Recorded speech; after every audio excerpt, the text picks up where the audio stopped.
everyone! Hello mga kagwapa! Welcome back to my YouTube channel! Ayan, so for today's vlog guys, Q&A by yours truly, Gwapang Bisaya. Ayan, nag-search ako guys over sa internet, sa Facebook at saka sa aking mga friends kung ano yung mga gusto nilang itanong sa akin. Yung iba guys nakakatuwa, yung iba very inspiring, some are very daring, and sasagutin ko yan lahat. Kaya naman, keep on watching. Let's go! So,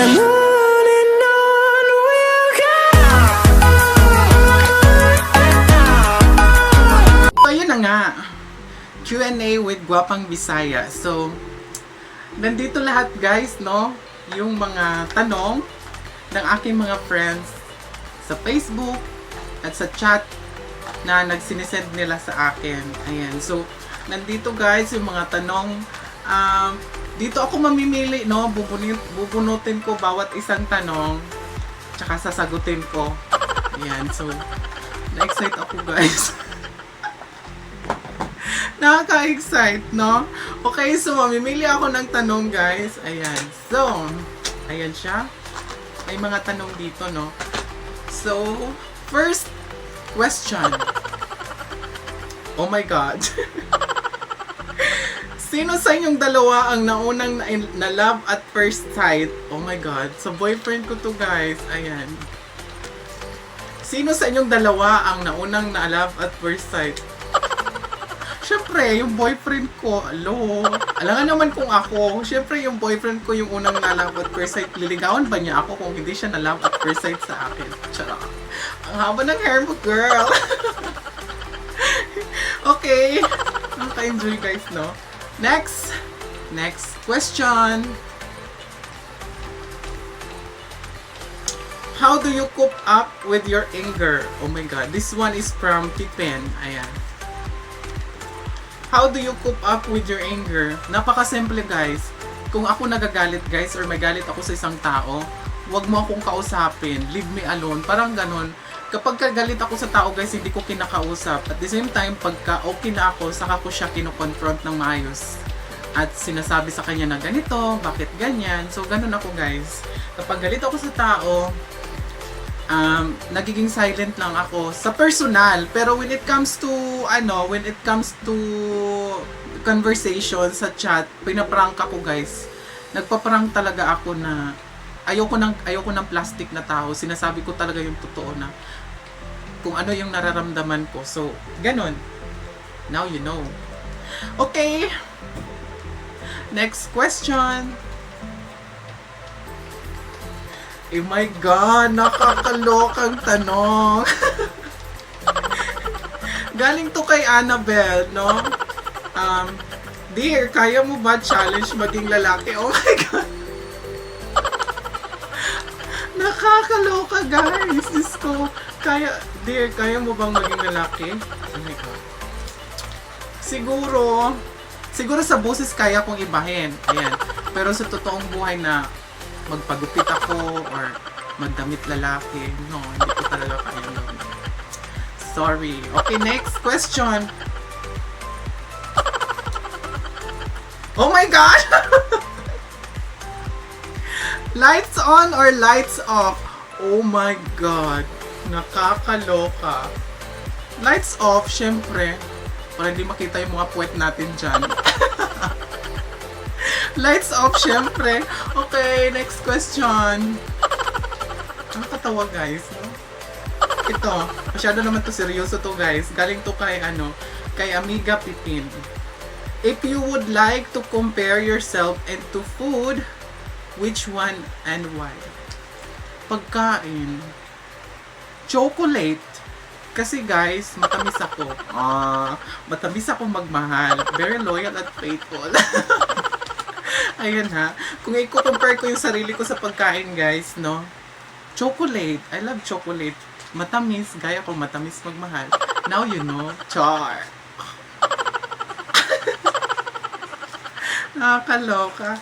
Alright. Next question.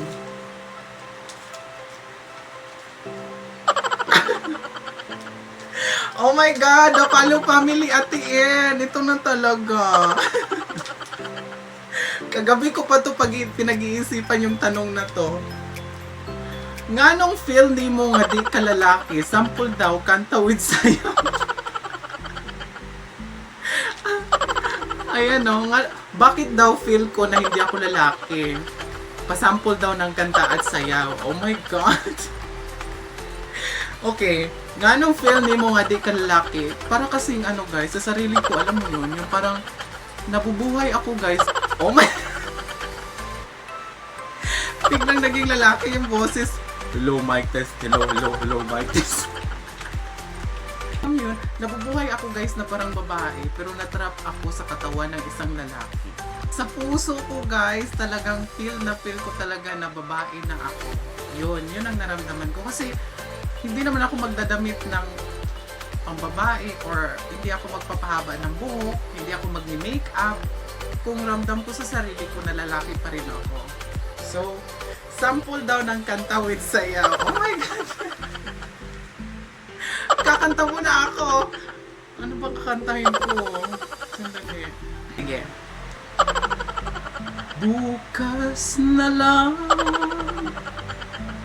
kita mamahalin sabay sa paglaya ng ating mga pusa. Bukas na lang kita mamahalin.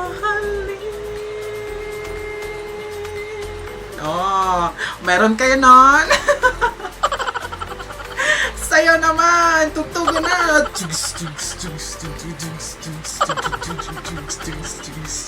Parang disco lang, no? Nakakaloka. Yung chan ko. Ang fit ng damit ko, guys. Diyos ko, tingnan nyo naman. Oh. Ang sexy! Char! Oh. Ha?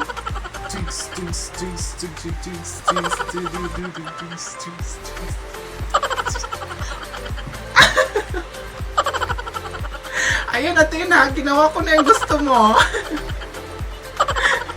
Ayan, so, tuwa naman ako doon. Next question. Next question. Paano nagsimula ang inyong love story ni Baroy? Si Baroy, guys, is yung boyfriend ko, no? Taga-Baroy kasi yun. Oh my God. Bring back the memories. Sa Facebook, ayan. Tanong to ni Mami Eljoy. Sa Facebook kami nagsimula yung love story namin sa Facebook. And nung time na yon, pauwi ako ng probinsya, tapos siya ay nandito pa sa Manila. Tapos nagchat-chat kaming dalawa sa Facebook. Kinuha niya yung number ko, so doon kami nag-start. Ayan. Akin. Hi, ang ganda mo. Taga-saan ka ba? Kinikilig talaga kasi. Tapos, parang wala lang naman yun sa akin. Parang wala lang yun sa akin. Binayaan ko lang siya kasi parang nasanay ako guys. Ang daming nag-chat sa akin sa Messenger. Ang daming nagpaparamdam. So, ewan ko ba, bakit sa kanya nahulog yung loob ko. Ayan, so from time to time na nag-usap kaming dalawa, kinuha niya yung number ko, pinigay ko naman. Ayun, hindi na siya natigil sa kakatawag sa akin, so doon kami nag-start. Sa Facebook, usap-usap, tawag-tawag, hanggang sa nagkahulugan na. Okay? Next question! Nakakaloka to guys, promise.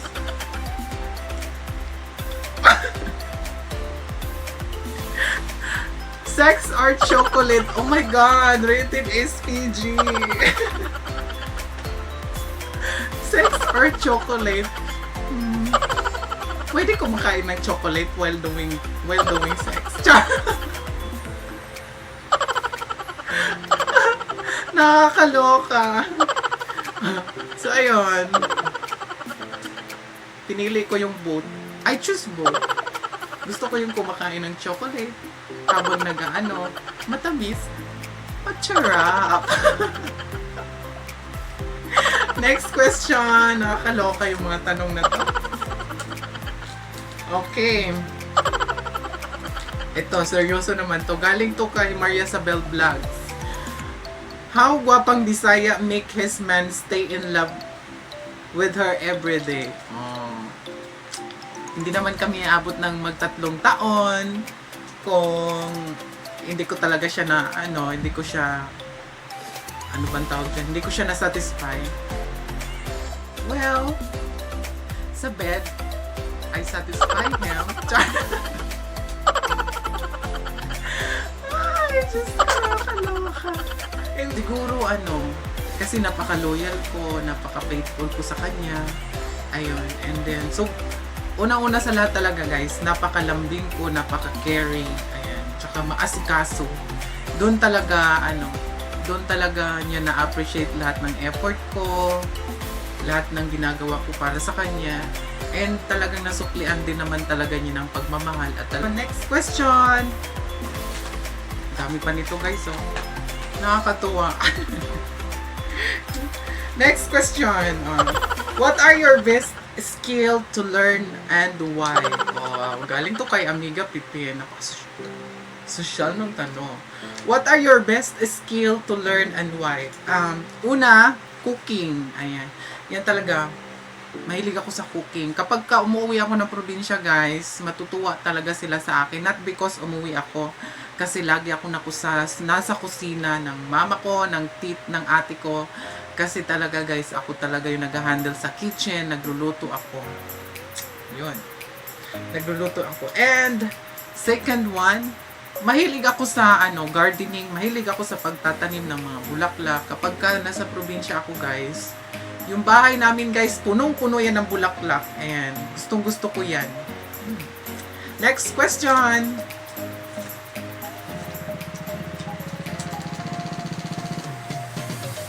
Sino ang tupakin sa inyong dalawa?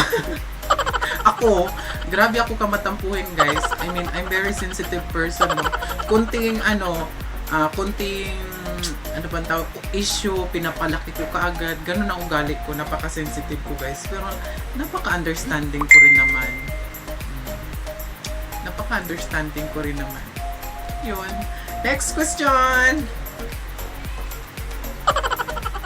What is your strongest quality? What is your strongest quality? Ano ba yung strongest na quality ko? Pagiging masipag at responsible. Ayan. Pagiging masipag at responsible. And God-fearing. Yun talaga. Yun ang pinaka-the best sa akin. And strongest quality na meron ako sa sarili ko. Kasi guys, when you put God first on yourself, talagang bibiyayaan ka niya, lahat ng blessings matatamo mo. Kaya naman magtiwala lang tayo sa Kanya. Okay? Next question. List of countries you would love to travel or bucket list. Dami guys. Gustong-gusto ko pumunta ng Korea, ng Japan, ng Disneyland sa Hong Kong. Pag gusto mo pumunta ng Switzerland, gusto kong pumunta sa Hollywood, ayan. Sa China guys, Great Wall of China, oh my god. Ang ganda. Yun guys, gusto kong puntahan ng mga yan. Sana guys, mag-success din ako, no. Pangarap ko yan guys na makapag-abroad. Right now, gusto ko talaga mag-abroad guys para sa pamilya ko rin. Okay? Next question please. How do you feel in your loneliness? How do you feel in your loneliness? Kapag malungkot ako, guys, nakikinig ako ng music. Sometimes, kinakain ko. Yan, kapag nalulungkot ako, guys, kinakain ko. Habhab, Jun, habhab. Kaya ending, Di kaya naman, pag namimiss ko yung mga pamilya ko, tatawagan ko sila, syempre. Yun. Okay? Next question. How your friends describe you? Oh my God. Kayo guys, paano ba kayo nagde-describe sa akin? Well, sa mga kasamahan ko sa work, usually sa work ko guys, masipag daw ako magtrabaho, Sarap. Friendly, funny, ayan, and very sensitive. Hindi talaga yan mawala sa kanila yung pagiging sensitive ko. Isang unang-una talaga yan nila sa akin. Napaka-sensitive ko daw. Which is true naman. Napaka-sensitive ko talaga. So, yun. Kalog din ako, guys. Pagkasama nyo ako, ay nako. Mag-banding tayo minsan. Ito.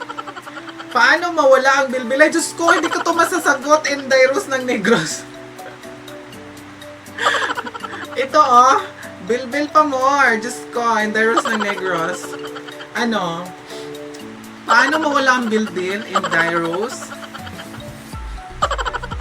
Iwasan mo yung fat and oily foods.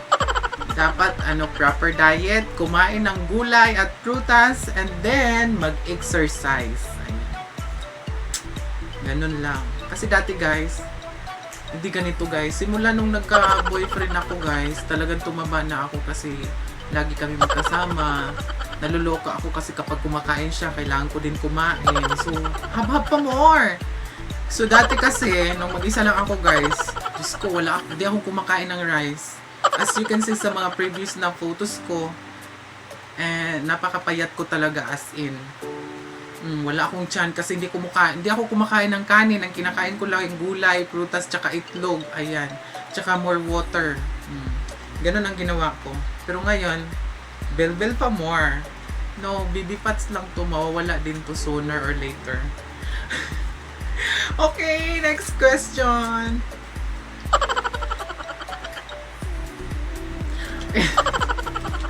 Mami LJ, ito na yung tanong mo. Ayan. Dito na. Kung may manliligaw sa'yo na mayaman at gwapo, ipagpalit mo ba si Baroy or yung boyfriend ko? No. Never sumagi sa isip ko yung ganun, guys. No? Kasi ako, guys, pag nag-inlove ako, isa-isa lang. Napaka-loyal ko. Napaka-faithful kong tao, guys. Kasi, kung pumasok ka sa isang relasyon, at kung maghahanap ka pa ng iba, ay bubu ka talaga. Ano pang hinahanap mo, 'di ba? Huwag ka na lang makipagrelasyon kung at the end of the day maghanap ka rin lang iba, kung ipagpapalit mo lang pala yung taong mahal mo doon sa mas higit pa sa kanya. I mean, 'di ba? Ganon. Ako guys, stick to one talaga ako. Saka na ako maghanap kung maghiwalay na kami or kaya lulukuhin niya ako. Pero gusto ko makipaghiwalay ng maayos, formal ba? Formal closure. May ganon. Okay, so ang sagot ko ay no. Hindi ko talaga siya ipagpapalit. Mahal na mahal ko yung boyfriend ko. Next question. Anong nangyari sa noo mo? Bakit parang may piklat ang noo mo? Galing to kay Mami Eljoy. Ayan guys, as you can see, ayan. May piklat ako, ayan. The story behind this. Kasi nung bata ako guys, I guess ako nun, 1 year old ata ako nun, sabi ng mama ko, pagkatapos daw niya akong pinaliguan, pinatong daw niya ako sa sa malaking misa. Tapos si mama naghugas, nasa likuran lang niya ako. And then, ako daw, kasi nagkukrol na ako nung time na yon, nalaglag daw ako, nauntog ito sa bato. Akala nga nila mamamatay na ako kasi sabi nga nila daw, kapag dito daw delikado, pag nag-cross daw yan, sigurado daw tsugi ka daw. Ayan no. So, napaka-blessed ko pa rin. Talagang binuhay ako ni Lord. Ayan. So, ganun ang naging istorya. Malaki kayo ng sugat nito dati. Talagang dugong-dugo daw to. Ayan. So, tinakbo daw nila sa hospital. Mabuti na agapan naman. So, I'm alive! I'm so alive. Ayan. Thank you, Lord. Ayan. Next question. If you choose only 5 professions, explain and why. Galing to kay Amiga Pipe, no? Medyo mahirap to, Amiga. Teacher, tapos caregiving, kasi yan ang work ko ngayon. Gusto ko rin maging nurse. HRM, kasi gusto ko talaga yung pagluluto. And, yung ano bang tawag nito? Designer. Kasi mahilig ako sa dress, mahilig ako sa clothes, gusto ko maging designer. Gusto ko mag-art. Gusto ko mag-fashion designer. Ayan. Sana. Next question. Who would like you to bring when you travel? Of course, my family, my loved ones, my relatives, and friends. Ayan, sila ang gusto ko makasama. Unang-una talaga yung family ko talaga, guys. Kasi gusto ko talagang mag-travel din sila, no, kasama ako. Someday, somehow, sana manalo ako ng loto. Next question. Ano po secret skincare niyo po? Galing to kay Rockelens Savillano. Ayan, kay Ate Rock. Right now, hindi ko muna sasabihin kasi yan ang gusto kong next content. Abangan nyo, guys. Abangan nyo yung mga secret skincare products review na ginagamit ko. Magre-review ako, guys. Keep on watching. Abangan nyo yan. Next! Who do you most admire in life now? My parents. My parents talaga. Lalong-lalo na yung papa ko. Parang gusto ko maiyak. Yung papa ko kasi, guys, nasa Canada siya. He's a pastor, no? And medyo hindi kami pagkakaunawaan, pagkakaintindihan. Gawa nga sa sarili ko ngayon. Alam niyo naman, bawal. So, I'm still working on it. Pero alam ko naman natanggap niya ako. Ayun. So, parents ko talaga yung admire ko ngayon. And, meron pa.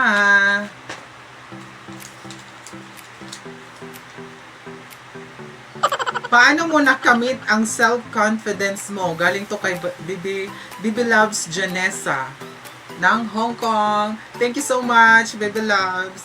Paano mo nakamit ang self-confidence mo? Simple lang, tiwala sa sarili. Huwag kang mawalan ng tiwala sa sarili mo kasi kung mawalan ka ng tiwala sa sarili mo, then wala kang kampante. Hindi ka magiging kampante sa buhay. Hindi ka magiging kampante na harapin yung mga problema or yung mga pagsubok o di kaya yung mga tao sa paligid mo. Ayun. Tiwala lang sa sarili, guys. So, next.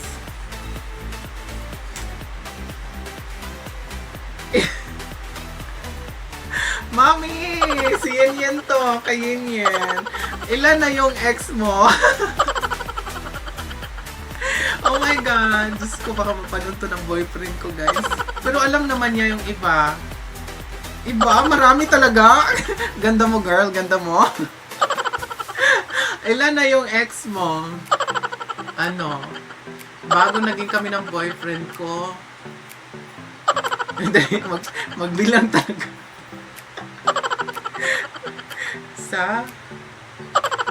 Isa, dalawa.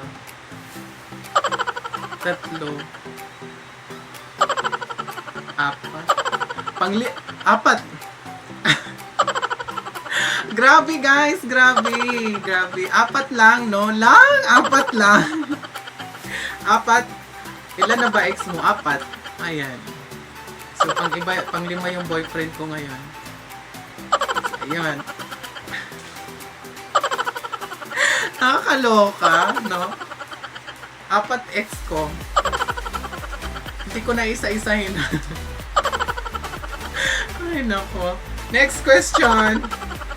What are the most embarrassing moment you've experienced? Oh my God. Sandali. Ano ba yun?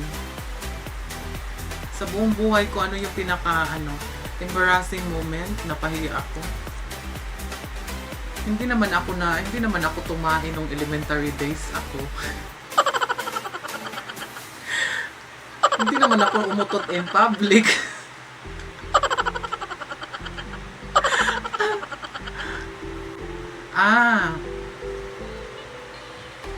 Ito yung alala ko na, yung pinaka-embarrassing moment na experience ko sa buhay nung parang nagkaroon ng family reunion yung side ng stepfather ko, and then dumating yung steptita ko na kinausap yung lola ko in front of me na sinabing, di ba anak yan ng mama niya nung pagkadalaga niya. Ayan, tapos sinabi naman ng lola ko, ng step lola ko na, oo, anak man yan ng, hindi man yan totoong anak doon sa doon sa stepfather ko. Anak daw ako ng mama ko doon sa pagkadalaga niya. So parang ako that time, grade 5 ata ako nung time na yun. Sobrang sa sarili ko, parang napaka-down, napahiya ako. Bakit ganon, diba? So harap-harapan talaga. Kaya naman, kung kayo dyan, sinasabi ko sa inyo, na kung meron kayong mga step na anak, yun na nga, mayroon kayong kung mayroon kayong mga stepdaughter or stepbrother, mahalin nyo naman sila, guys. Huwag nyo namang ipahiya sila in front sa mga tao. Kung gagawin nyo yung mga bagay na yan, make sure na wala sila sa harapan ninyo or dyan sa tabi-tabi. Make it private, guys, kasi hindi nyo alam yung impact doon sa amin. Kagaya ko ng sobrang masakit. So, yun ang pinaka masakit or embarrassing moment. Okay? Next question. What makes you happy? Oh, what makes me happy? Kung kasama ko pamilya ko, kung kasama ko yung friends ko, kung kasama ko yung boyfriend ko. And lastly, food. Food makes me happy. Ayan. Kaya ako tumataba. No? Yun ang mga nagpapasaya sa akin. Family talaga. First family. Next. Oh my God. Macho or chubby? Macho or chubby? Honestly speaking, macho talaga ako, pipiliin ko. Pero, sobrang mahal na mahal ko yung boyfriend ko kahit chubby yan, no? Hindi ako naghanap ng iba. So, yun. Macho yung pipiliin ko, pero mahal na mahal ko yung boyfriend ko at the same time, kahit chubby yan. Well, sarap kaya yakapin ng chubby, no? Napakalambot. Oh. Oh, guys, last na lang. Okay? How is it being a vlogger? Galing to kay Jericho Miranda. Ayan. How is it being a vlogger? Masaya. Exciting. Very interesting. Ayan. Tapos, minsan, sakit din sa ulo kasi hindi mo alam kung ano yung isusunod mo na na ikukontent sa vlog mo. Pangalawa, hindi mo alam kung meron bang manunood sa mga video mo. Pangatlo, hindi mo alam kung na-stress ka kasi yung mga inasahan mong tao na susuporta sana sa'yo, hindi ka sinusuportahan. So yun. Pero, fight lang. Alam ko na balang araw magsasucess din ako, kagaya nyo. And alam ko balang araw na may patutunguhan din yung pagbablog ko ngayon. Okay, so maraming salamat sa inyong panunood and pagsuporta. Kung bago ka pa lang sa aking YouTube channel, please don't forget to like, share, and subscribe, and tap the notification bell button para updated ka lagi sa aking YouTube channel. And maraming salamat and see you again soon! Abangan nyo guys ang aking susunod na vlog. Maraming salamat. God bless everyone. I love you all. Bye-bye!